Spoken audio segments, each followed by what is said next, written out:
ICC champion ಟ್ರೋಫಿಗೆ Bharat ತಂಡ ಮುತ್ತಿಕ್ಕಿದೆ. ನಿಜಕ್ಕೂ ಕೋಟಿ ಕೋಟಿ ಭಾರತೀಯರ ಒಂದು ಪ್ರಾರ್ಥನೆ ಫಲಿಸಿದೆ ಅಂತ ಹೇಳ್ಬೋದು.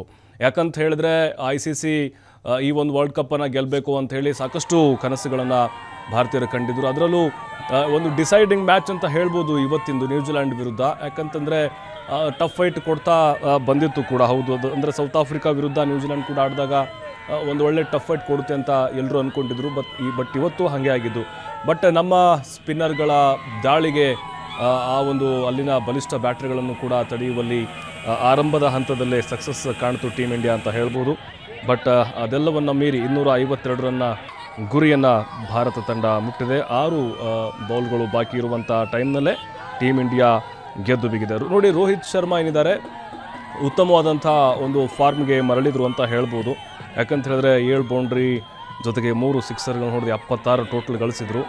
ಅದಾದಮೇಲೆ ನಮ್ಮ ಕನ್ನಡಿಗ KL Rahul 34 run not out, ಜೊತೆಗೆ ಜಡೇಜಾ 9 ರನ್ನು ಗೆಲುವಿನ ದಡವನ್ನು ಸೇರಿಸಿದರು. KL ರಾಹುಲ್ ಕೂಡ ಉತ್ತಮ ತಾಳ್ಮೆಯ ಆಟ ಆಡಿದರು ಅಂತ ಹೇಳ್ಬೋದು.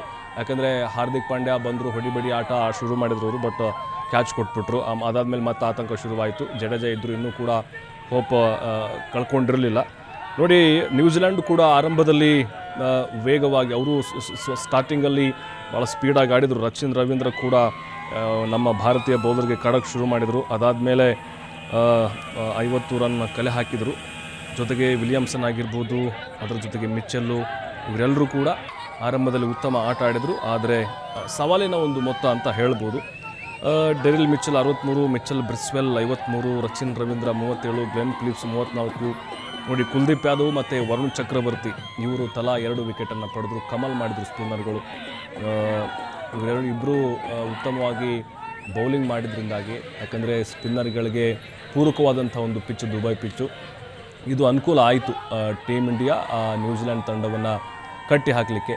ಇಲ್ಲದಿದ್ದರೆ ಭಾಳ ಕಷ್ಟ ಆಗ್ತಾಯಿತ್ತು. ಮತ್ತು ವಿರಾಟ್ ಕೊಹ್ಲಿ ಅವರ ಇವತ್ತಿನ ಒಂದು ಕಳಪೆ ಪ್ರದರ್ಶನ ಏನಿದೆ ಅದು ಕೂಡ ಅವರ ಅಭಿಮಾನಿಗಳಿಗೆ ನಿರಾಸೆಯನ್ನು ಉಂಟು ಮಾಡ್ತಾ. ಯಾಕಂದರೆ 1 ರನ್ಗೆ ಔಟ್ ಆಗಿಬಿಟ್ರು ಅವರು. ಈ ಹಿಂದಿನ ಮ್ಯಾಚ್ಗಳನ್ನ ನೋಡಿದ್ರೆ ಉತ್ತಮವಾದಂಥ ಪ್ರದರ್ಶನವನ್ನು ಕೊಟ್ಟಿದ್ದರು. ಅವ್ರ ಮೇಲೆ ಸಿಕ್ಕಾಪಟ್ಟೆ ಹೋಪ್ ಇತ್ತು. ಬಟ್ ಈಗ ಟೀಮ್ ಇಂಡಿಯಾ 25 ವರ್ಷಗಳ ಸೇಡನ್ನು ತೀರಿಸಿಕೊಂಡಿದೆ.